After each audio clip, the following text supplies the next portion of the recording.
কেউ কথা রাখেনি। ৩৩ বছর কাটল, কেউ কথা রাখেনি।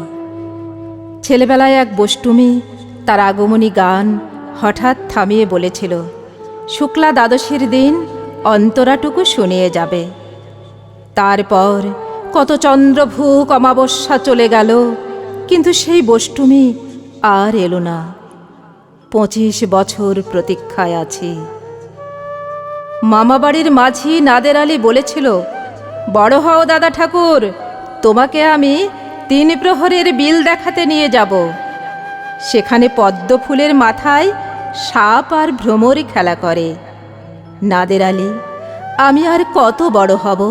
আমার মাথা এই ঘরের ছাদ ফুঁড়ে আকাশ স্পর্শ করলে তারপর তুমি আমায় ৩ প্রহরের বিল দেখাবে। একটাও রয়্যাল গুলি কিনতে পারিনি কখনো। লাঠি লজেন্স দেখিয়ে দেখিয়ে চুষেছে লস্কর বাড়ির ছেলেরা।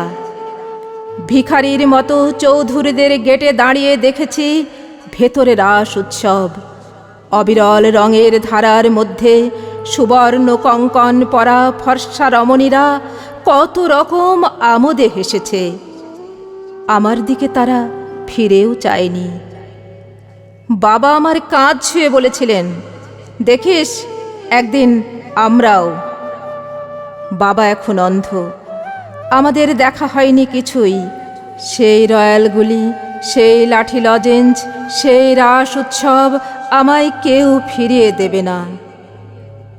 বুকের মধ্যে সুগন্ধি রুমাল রেখে বরুণা বলেছিল, যেদিন আমায় সত্যিকারের ভালোবাসবে সেদিন আমার বুকেও এরকম আতরের গন্ধ হবে।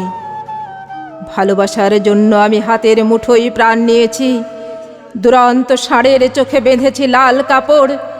বিশ্ব সংসার তন্ন তন্ন করে খুঁজে এনেছি ১০৮টা নীল পদ্ম। তবু কথা রাখেনি বরুণা।